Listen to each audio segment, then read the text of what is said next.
I'd like to call the meeting to order, please. Johanna, will you read the statement of compliance? The notice requirements of the Open Public Meeting Act for this meeting have been satisfied. A copy of the annual meeting notice was sent to the press of Atlantic City, the Star Ledger, posted on the bulletin boards in Municipal Building, the municipal website, and filed in the office of the municipal clerk. Please turn off all cell phones. Please stand for the Pledge of Allegiance. Attention, salute. I pledge allegiance to the flag of the United States of America and to the republic for which it stands, one nation, under God, indivisible, with liberty and justice for all. Johanna, please take the roll. Mayor Collins, Here. Commissioner Blumberg, I am here. Commissioner Horn, Here. Welcome, everybody, and I'd like to start by welcoming our clerk back after a few missed meetings. Glad to see you back. We will begin with our engineering report. Ed, will you proceed, please? Thank you, Mayor. Okay, starting off, as always, with our dredging program. We have submitted all the information that was originally requested from the DOT to keep this process moving. We're working through some issues with the DOT, so hopefully we'll have some updates on that front in the next couple meetings. Going along with that, we have the Shelter Island Salt Marsh Restoration Project, which kind of goes hand in hand with the dredging project. So now that we're kind of moving along on the dredge permit, we're going to push a little more on the Shelter Island front to try to keep both of those items moving on a parallel track. For the Washington Avenue Streetscape Project, we did submit our plans and specs to DOT for review. So this is a federal aid project. So at an upcoming meeting, I don't know if we set the date yet, but we will be having a public information session, more or less, to share the plans for Washington Avenue. That's a requirement of the federal funding. So once we get closer to that, I'm sure there'll be public announcements, and that way people will be aware of that meeting. But we're getting really close to that bid. Real quick, Ed, will we do that in conjunction with the commission meeting or a separate meeting? I don't know if we made a final decision on that yet. Okay. But there would need to be public notice and all that. All right, thank you. Yep. And then we could share the details, obviously, of that project at that time. Next item, the Amherst Avenue Resiliency Project continues to work through the DEP Green Acres diversion process, which is a fairly long process, so we continue to track that. Next couple items on the list, Winchester Avenue and the 2024 road program are in the engineering process, and will be ready for bidding at some point in the fairly near future. The lead service line replacement project, phase 1, has been sent up to iBank, who will be funding this first phase of the work. And we're working our way through the iBank approval process. We have received comments back that were fairly minimal that we did address, and we're getting very close for them issuing the authorization to advertise for bids. So that project continues to advance. Likewise, the Public Works Building is substantially complete, the design process. And so we'll be soon ready to bid that project. We're just kind of going through final review there, and also working through the capital budgeting process, which includes that project. Flipping the page to the Venter Avenue parking lot, the site plan is coming together on that project, so we will continue along with design. And once we get closer to some of the other activities on that site, such as demolition and so forth, we'll keep everybody updated. The Atlantic Avenue Bike Lane Painting Project, through the capital planning process, we've kind of switched gears a little bit, and the plan here would be, just based on the timing of things and some of the time required for NJDOT review, that we would hold off on doing a partial bike lane striping until after we pave the next section of Atlantic Avenue. That way everything is striped at once, and we don't run into a problem timing-wise with the contractor and with this particular grant. And that would be item K, which is Atlantic Avenue from Huntington to Mansfield. So we're synchronizing those two projects, and we didn't want to run into a problem with running up into Memorial Day and into the summer, trying to get that work done. And it would only be partially completed without the paving work. Item L is just an ongoing compliance item for stormwater management and DEP. Really no update there. No update on our pending grants. Jumping down to our construction projects. We have our list of open maintenance bonds with the next item coming up early May. Our projects in closeout, you can see we did close out the lacrosse wall project, so that'll come off the list. 2023 road program is in progress. Winchester Avenue construction project, we just are in the punch list phase, so we're moving towards closeout on that item. The Sigrim basketball court is an upcoming construction project, so we'll work with that contractor who also happens to have a couple other projects going on in town. The Thurlow Avenue contract, which also includes Fremont Avenue and Fulton Avenue, is moving along and will be complete before Memorial Day. Winchester Avenue and Benson water main reconfiguration, I don't have an update on that project for this meeting. Complete. What's that? Complete. There you go. Hot off the press. So that project is complete. We'll move that into our closeout list. The curb and gutter project is in progress, as is the Phase 2 of municipal building improvements. And then our two most recently awarded projects, Sigrim Walkway and Sigrim Restroom Building, they were just awarded, and we're putting together the contracts and pre-construction meeting with each of those contracts. That's my report. Great, thank you, Ed. Pat, now would you like to lead the discussion to the backpack blowers and where we're at with that? Yeah, thank you. Each one of the commissioners were given a packet of information regarding the backpack blowers. There was a request to discuss a little bit further as far as the noise portion of it and comparison. And it's up for you guys to make the decisions as far as the comparison with your the decibel levels and so forth.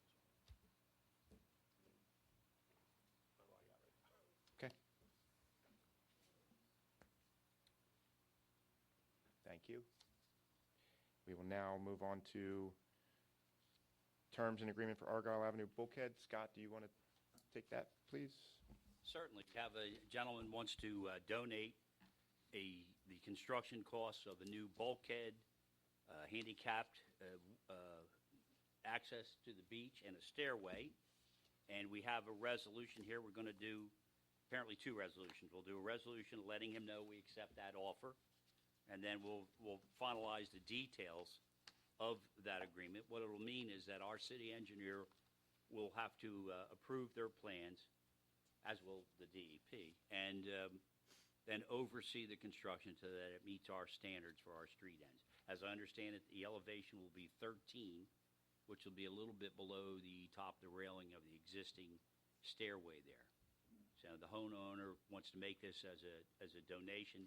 I talked to our chief financial officer if there's a way for any kind of a tax write-off. We don't believe there is, because we're not a 5013C, unfortunately.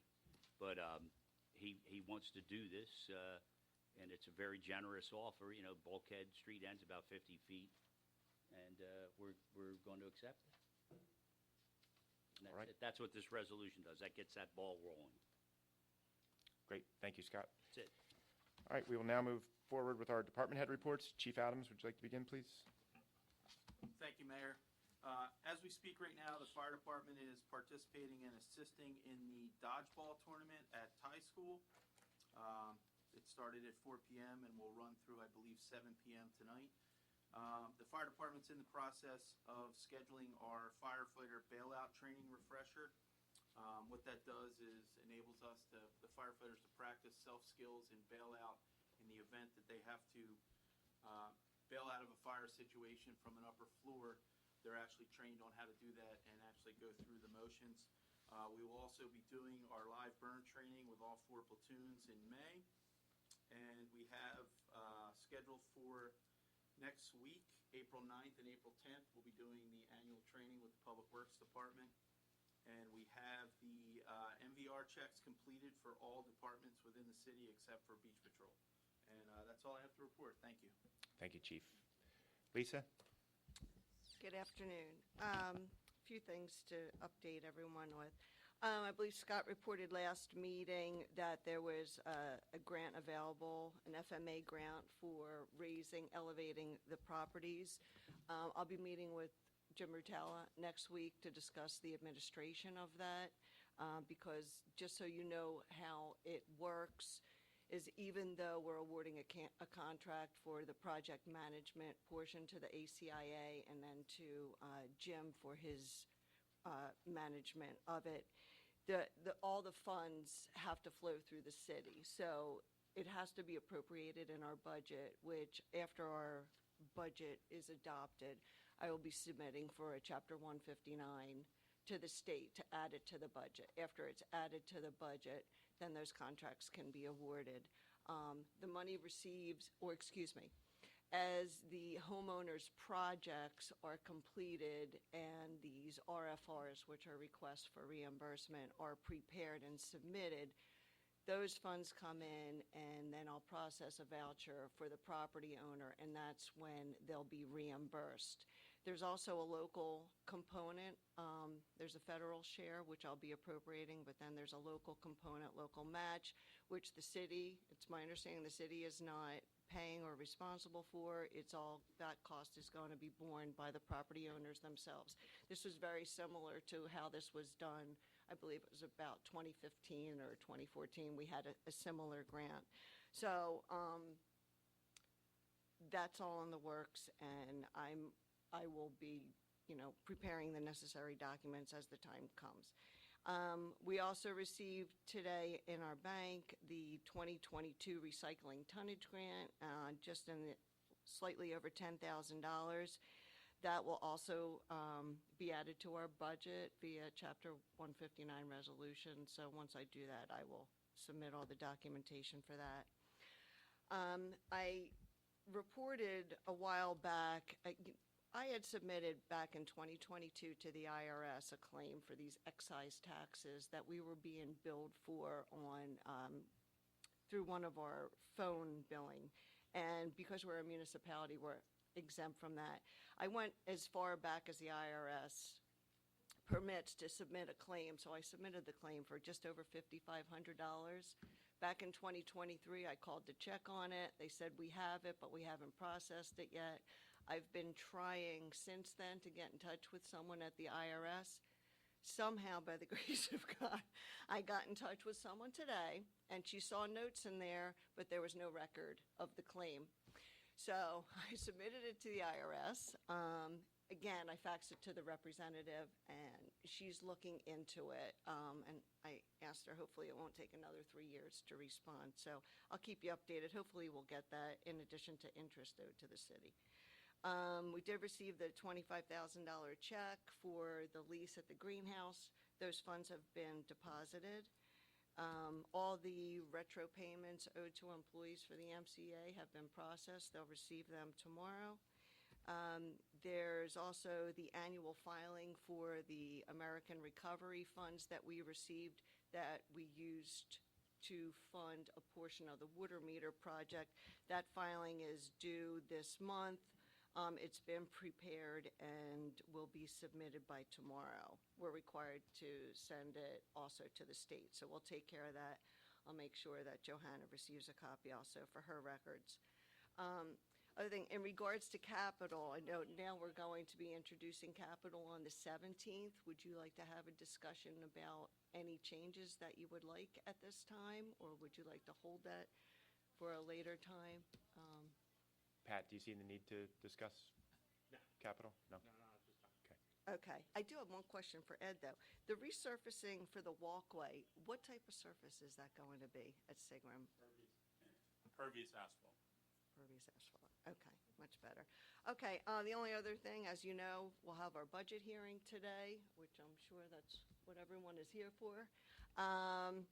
If anyone has any questions, let me know. Other than that, thank you. Great, thank you, Lisa. Chief Okay. Hankinson?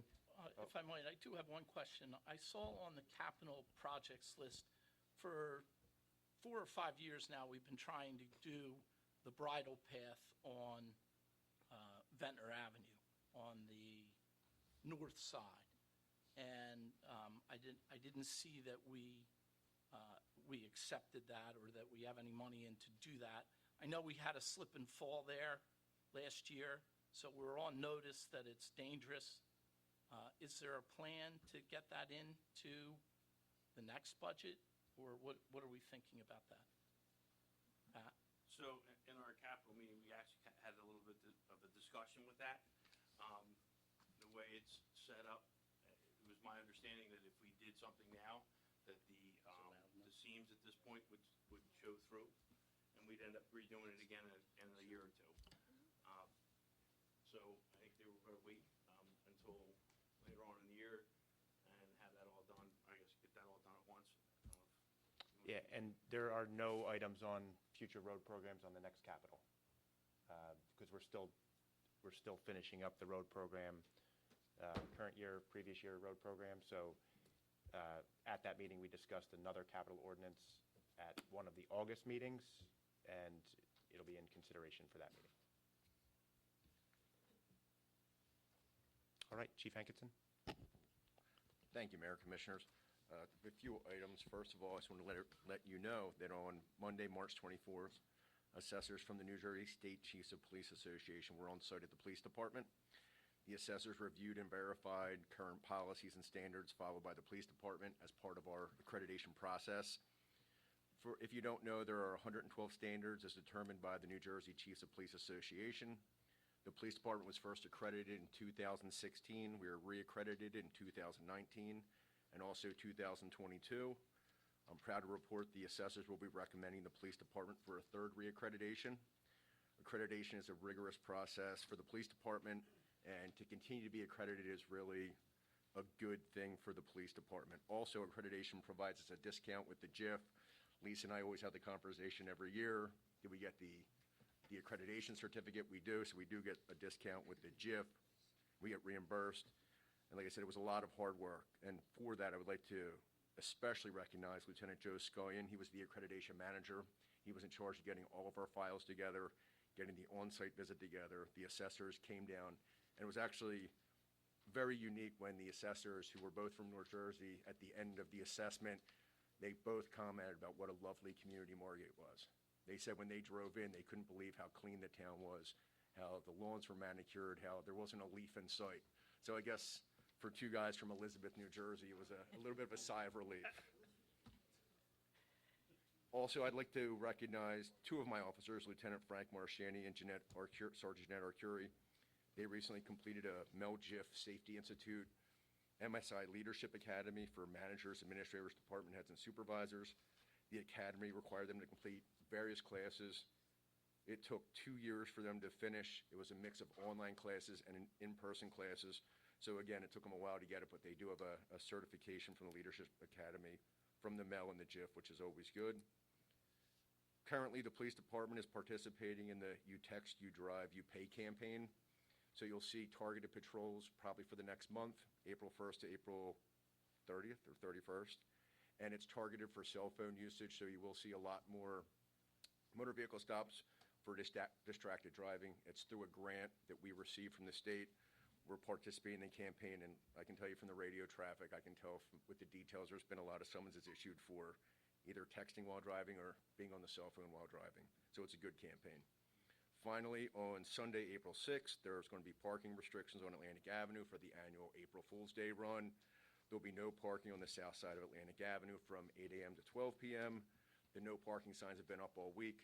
So again, we do our best to make sure everybody knows, don't park there or you're going to get towed, because the April Fool's Day run, depending on the weather, can turn into a big run. So we just want to make sure everybody's safe. That's all I have. All right, thank you, Chief, and congratulations to you and your department. All right, we will now move to Roger. Thank you, Mayor and Commissioners. Just a couple items that are on for the second meeting. One is the adoption of the ordinance for the safe work sites. I think that's an important step into keeping work sites safe and the microplastics out of our stormwater systems. And kudos to the Green Team for really pushing it and promoting it, and looking forward to working with them to enforce it. The second one is the electric vehicle charging station ordinance. Again, it's mandated by the state. I think we're ready to finally adopt it, and with that parking lot, it's probably a prime example, perhaps to seek a grant to put 2 or 3 stations there. Before, we never had a spot to put them. So that's a good ordinance to adopt. And also, just to comment on the authorization to award a contract for the site inspections. That is a third-party review to handle all the construction code inspections and plan review in the construction office. Again, there's one bidder, and he's well qualified to handle the work, and he does towns nearby here as well. And also is the resolution to participate in the cooperative pricing for South Jersey Power Cooperative that we go through the county and through another co-op. And I don't believe we participated last year because it was actually cheaper for us to go directly through Atlantic City Electric than through the co-op. It'll be interesting to see what the numbers come in this year. But once you authorize this, I will submit everything back to the co-op, and we'll be participating in that bid. And that's pretty much it. Great. Thank you, Roger. Sure. Palma? Good evening, Mayor and Commissioners. The Building Department has been consistently busy, so much that we have almost the exact same amount of permits issued to date this year as we did last year. Permits and permit updates, total of 236 for 2024 on this day, and then today in 2025, 238. So we're pretty much matching last year. And in addition to the clean job sites, we also have been reminding contractors of the safety aspect for the inspections because handrails are very important even at the rough stage of the project. We've had inspections fail for that reason because inspectors should not be, trying to hold on to the wall to get to the second or third story. So we'll continue enforcing that. Also, we did start accepting the seasonal rental applications on March 1st. I did mention that before, but here's another reminder to any homeowners renting their home or realtors to please submit your seasonal rental applications as soon as you have a tenant secured. This way we can get the inspection scheduled before the Memorial Day rush. And that's all I have. All right, thank you, Palma. Pat? Good afternoon. The Public Works, our call volume's up, about 50 calls per day. A lot of it probably has to do with the flushing going on this week. But we're averaging about 700,000 gallons of water per day compared to about 500,000 2 weeks ago. So that's up also. We're busy cleaning the overpasses on the beach, removing the sand from around the benches on the beach. The sweepers are back on the road 5 days a week. The hydrant flushing, as I said, is almost done. About half a day tomorrow and we'll be done. And the bike racks are finished finally at the Benson parking lot. We fixed 2 water leaks in the last couple of weeks. The water was delivered today for them lifeguard stands, so we'll start building the 8 lifeguard stands. And we'll also start mulching the city properties probably next week. That's all I got. Thank you. Great, thank you. Scott? Mayor, I don't have anything to add right now. I'm good. All right, great. Pat? So I just wanted to expand a little bit on the leaf blower ordinance that you guys are looking at. I think we should open it up for discussion as far as what direction you guys want us to take as far as creating or drafting something, if there's any kind of direction you guys want us to go in. And like I said, I provided you guys with some information, just to, like a reminder, like your electric blowers are around 75 decibels. Looks like the gas blowers are between 90 and 105, depending on backpack blowers and the size of the engines and so forth. And, your average mower is about 80 to 85 decibels. I know that was a concern that we spoke about last meeting, but we'd really like to try to get some kind of an idea on what direction or where you guys might want us to go with this at this point. Yeah, and I think, I had mentioned to you this week, we're still trying to find that phase-in for Maplewood, I believe it was. Yeah, I have, the date, I haven't been able to locate the phase-in program on it. I have their ordinance, but I do not have the phase-in program. I've been trying to find that. For whatever reason, I just can't seem to find it. So for me, Pat, like I said at the last meeting, it's a quality of life issue, and we campaigned that we were going to try and improve the quality of life. When you're sitting on your porch trying to enjoy a cup of coffee, and these backpack blowers are going, and the handheld gas blowers are going, it's a nuisance. It's a half hour at a minimum on a block if there's 2 or 3 houses in a row. My brother is a landscaper in town, and he's not happy with me, but he understands that it's a problem. And, so in that regard, not only are they, onerous from a noise standpoint, they're terribly harmful to the environment. I think I read somewhere that the pollution that one of these things gives out in, less than 10 minutes is more than a car gives out in a week. So the way I see it, we should, and the state is looking, we're ahead of the curve here. The state is looking to ban the sale of these gas blowers, like, almost immediately. It's a bill, it's in the House now. We can be at the forefront on this. I think that, my idea would be that we eliminate the gas blowers, the backpacked gas blowers immediately. And then, give these guys a year with the handheld gas blower, and then let's move them all in 2 years. You've got to use the electric ones. And the electric ones are powerful. They're way more environmentally friendly, and I would encourage my fellow commissioners to move forward with this. And hopefully we'll be doing the right thing for the residents and for the environment. Are we looking at just commercial, or are we also looking at homeowners as well? I would say that it would be everybody. And I'm not real sure I know any homeowners in Margate that have a backpack blower, but if they do. We're also including gas blowers in it too, that's why I was asking. Correct. Commissioner, if I may, I just recently read an article, there was a community in Massachusetts, and they banned all gas blowers, but they did it for homeowners right away, and they did a phase-in with commercial contractors, government entities, to kind of give them a little bit more time to transition over to full electric. And I read some of the comments on the article, and it was, some people were for it, but some people were against it, but that's what their commission decided. Right. Kind of do a phase-in for, everybody else, but the homeowner went right away.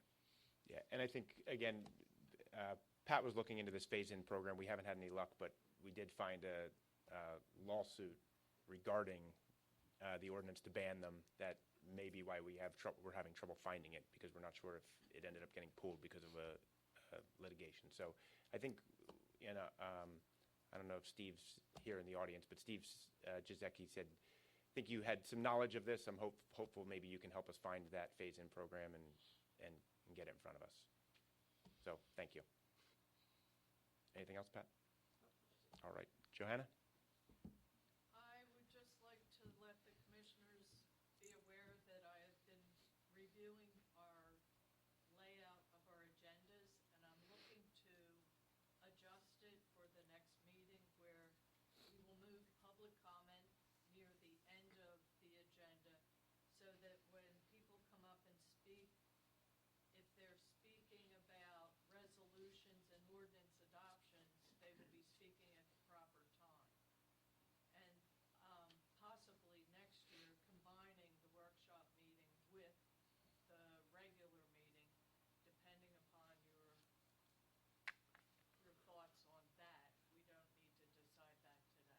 So that's what's going on in the clerk's office. Okay. And just to add to that, I think, many of you in the audience are here at the meetings frequently, and you'll hear me open and close public comment, and then open and close public comment for resolution and ordinance adoption, and nobody ever speaks at that one because they all speak during the open public comment. So I think it's important that we focus on the public comment on resolution and ordinance adoption, because that's what we're about to vote on as soon as we close that section. So it's important for us to have public input on that before we cast our vote. And then public comment that's unrelated to that would move to after the resolutions. So I think it'll just be more efficient for the meeting and make the meetings flow better, and it'd be easier for the public to understand, what we're trying to accomplish. So at this point, we will now open up public comment for items discussed in this meeting. So if anyone has any comment on anything that was discussed here tonight, please step forward. Steve Giesecke, 112 North Lancaster Avenue. I'm sorry, Pat, I couldn't get back to you. The Senate was supposed to vote on the state backpack or the state leaf blower last, or 2 weeks ago, but they never got around to it. What their plan is to, no person shall offer for sale or distribute within the state a gas-powered leaf blower after 2 years of the vote, and then after 4 years of that date, no person shall use or operate a gas-powered leaf blower that has a two-stroke engine. With regards to Montclair and some of the other states or cities, what they did is they had a seasonal ban because they have leafy communities. Margate does not. Our houses are just so close together, and like sometimes within 20 feet of each other, and these guys are blowing. So the point is they are highly inefficient. They're throwing out carbon dioxide, nitrogen, not nitrous oxide, hydrocarbons, and assorted other volatile gases, which really affect our quality of life here. And plus, the amount of dust that they blow up, they kick it up airborne molecules, because they could blow at about 180 to 200 degrees or 200 miles per hour. So they're kicking up pollens, molds, pesticides, herbicides, animal feces, and other particulates that get airborne. So if you're walking by and you can inhale that stuff. Plus, the riding around I do on my bicycle around here, it's really hard pressed to go too far without hearing this noise and then sometimes breathing this in. And as Commissioner Blumberg says, when you're sitting outside and you're maybe having a breakfast or a lunch, and your neighbor, or even halfway down the block, it's very, very disruptive, and it is such a high quality of life issue. And as you mentioned, how somebody came and said they didn't see a leaf on Margate, well, that's kind of a shame. We don't have to be a leafless society here. It's really okay to have leaves. So, yeah, the decibel levels anywhere going from 70 to 90 miles per, or 70 to 90 decibel levels without hearing protection will cause hearing damage. What else here? So I did talk with there's a Quiet Communities group that has done a lot of research on this leaf blower. So what they were telling me about the difference between the professional landscapers and the non-professionals. The professionals, you don't need to you blow in big piles of leaves when they're already there. You use a rake, you can get them up. It's a lot more efficient. And plus, these things should not be used in the street because of what they are kicking up in the air. And I think we all seen it where we see these leaf blowers. They just blow the stuff away from their house to make it look good. So I really commend you moving forward on this. Pat, I will be in discussion with you on this. I do have a couple plans that may work, that may be helpful. So, okay. That's it. Thank you, Steve.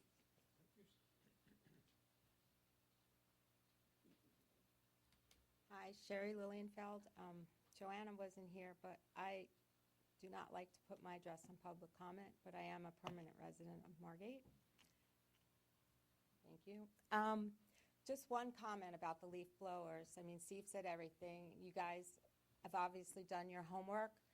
It's a lot of pollution.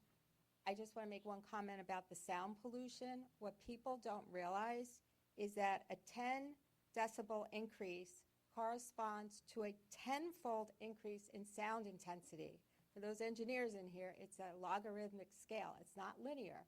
So if you go from 70 decibels to 80 decibels, that is a big, big increase in sound intensity. So it's something to keep in mind. It doesn't sound like a lot, but it is a big difference. And I just wanted to highlight that again. Steve went into all the pollution and the problems, and he can help you with what other municipalities are doing. Keep in mind, it is a big deal. All right, thank you. Thank you, Sherry. Yeah.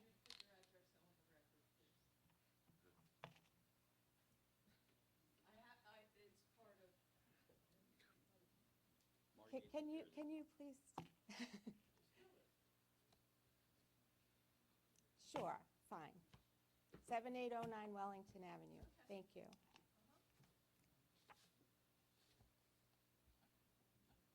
Hello, Mayor, Commissioners, everybody. I sent all three of you emails today. You may not have gotten them. Oh, pardon me, excuse me, I'm not used to this. Diva Minter, 615 North Delavan Avenue. So, hello, everybody.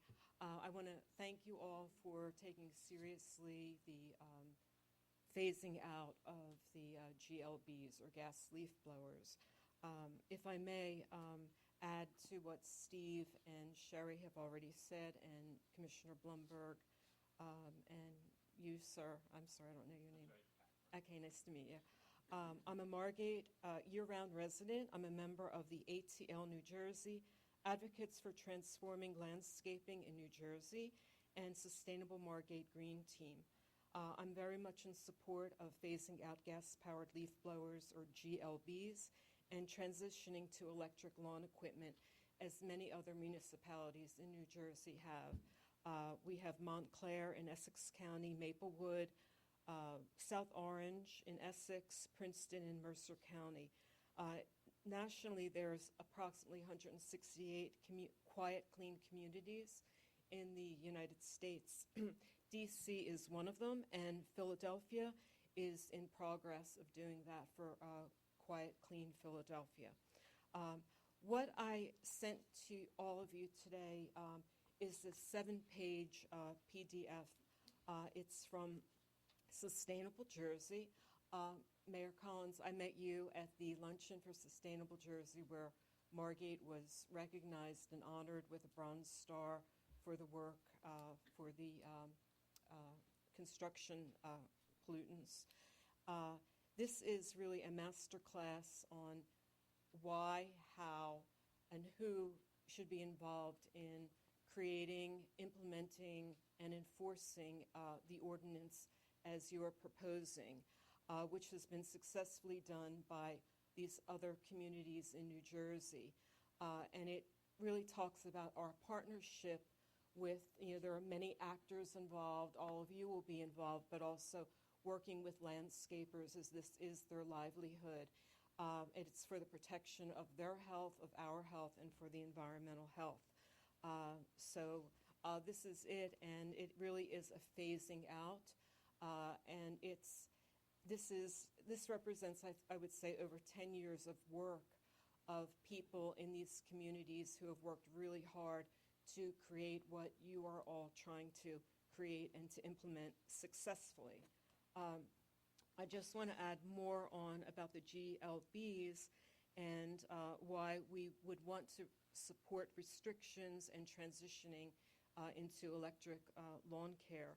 Well, first of all, the emissions cause, it's a public health hazard, causing very serious health issues, including cancer, heart disease, asthma, respiratory illnesses.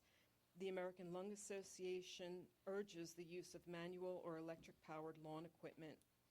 The pollutants, which Steve and Sherry talked about a bit, are widely recognized to cause or contribute serious health conditions. Among them, besides, lung cancer is a big one, but asthma. Especially vulnerable communities are children and seniors and immunocompromised people. Of course, it's also a hazard to our pets and for birds and pollinators, and it really does disrupt our environment. Regarding the sound levels, the World Health Organization suggests that noise becomes harmful at 55 decibels. According to the CDC, a leaf blower emits noise at 90 decibels. The new ones are even worse. Even from 800 feet away, the noise has been found to exceed the 55 decibel level, and that is with windows closed.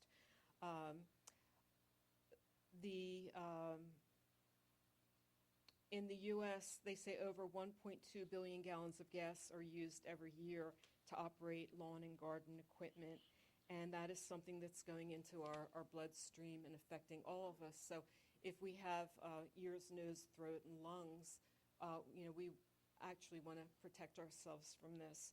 I believe you have the ordinance from Maplewood already, and I also sent you something from Quiet Clean Philadelphia. So you have 3 links in that email, and I applaud you very much for doing this. We would be the first in Atlantic County if we were able to successfully create this ordinance and to enforce it. And I'm very happy to help you and partner with you, and it will definitely benefit all of us in this community. Thank you very much. Great. Thank you. Any more comment on anything discussed in this meeting?